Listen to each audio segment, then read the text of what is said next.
गीता निकेतन आवासीय विद्यालय कुरुक्षेत्र में स्वर्ण जयंती वर्ष के आलोक में राष्ट्रीय शिक्षा नीति पर राष्ट्रीय संगोष्ठी का आयोजन किया गया। इस संगोष्ठी का मुख्य उद्देश्य शिक्षकों को राष्ट्रीय शिक्षा नीति 2020 के विभिन्न आयामों से परिचित कराना एवं भविष्य की चुनौतियों के लिए तैयार करना रहा।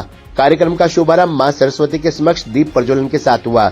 सर्वप्रथम विद्यालय के प्राचार्य नारायण सिंह ने अतिथियों एवं विशेषज्ञों का परिचय करवाया।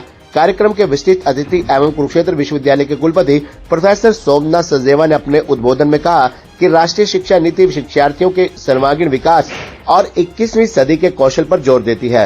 राष्ट्रीय शिक्षा नीति ज्ञान आधारित समाज के निर्माण की दिशा में एक महत्वपूर्ण कदम है, जो वैश्विक परिदृश्य और भारतीय ज्ञान परंपरा के बीच तालमेल स्थापित करती है। उन्होंने कुरुक्षेत्र विश्वविद्यालय में राष्ट्रीय शिक्षा नीति के क्रियान्वयन के अनेक अनुभव साझा किए। तत्पश्चात विद्या भारती दिल्ली प्रांत के संगठन मंत्री एवं कार्यक्रम के मुख्य वक्ता रवि कुमार ने शिक्षकों को संबोधित करते हुए कहा कि राष्ट्रीय शिक्षा नीति भारत केंद्रित है। उन्होंने शिक्षा के 3 मुख्य उद्देश्य बताए, जिसमें प्राचीन ज्ञान नई पीढ़ी को हस्तांतरित करना, नवीन ज्ञान का सृजन करना और भविष्य की चुनौतियों के लिए विद्यार्थियों को तैयार करना बताया।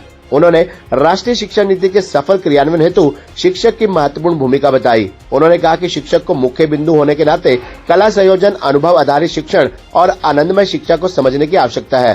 कार्यक्रम की अध्यक्षता करते हुए विद्यालय प्रबंध समिति के अध्यक्ष प्रसिद्ध शिक्षाविद डॉक्टर घनश्याम शर्मा ने राष्ट्रीय शिक्षा नीति को शिक्षा के क्षेत्र में एक क्रांति कहा। उन्होंने कहा कि किसी भी देश की उन्नति वहाँ दी जाने वाली शिक्षा की गुणवत्ता पर निर्भर करती है। शिक्षा की गुणवत्ता को सुधारने में राष्ट्रीय शिक्षा नीति 2020 अहम भूमिका निभाएगी।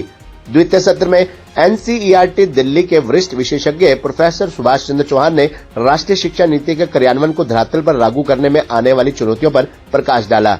अंतिम सत्र में एनसीईआरटी प्राथमिक शिक्षा विभाग की विशेषज्ञ प्रोफेसर पद्मा यादव ने राष्ट्रीय पाठ्यचर्या रूपरेखा स्कूल शिक्षा 2023 का सार प्रस्तुत किया। उन्होंने बताया कि शिक्षा में सीखने को सरल, सहज और आकर्षक बनाने के लिए पाठ्यक्रम सावधानी पूर्वक निर्मित किया गया है।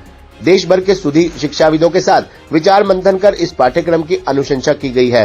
कार्यक्रम के समापन सत्र में कार्यक्रम संयोजिका डॉक्टर नीलू ढल ने सभी अतिथियों, विशेषज्ञों एवं आचार्यों के प्रति आभार प्रकट किया। इस अवसर पर विद्या भारती हरियाणा से शेषपाल, सुभाष शर्मा, रोशन लाल एवं नगर तथा प्रांत के विद्या भारती व अन्य प्रतिष्ठित विद्यालयों के प्राचार्यों और आचार्यों ने सहभागिता की। शांति मंत्र के साथ कार्यक्रम का समापन हुआ। खबरनामा हरियाणा के लिए डॉक्टर राजेश वधवा की रिपोर्ट।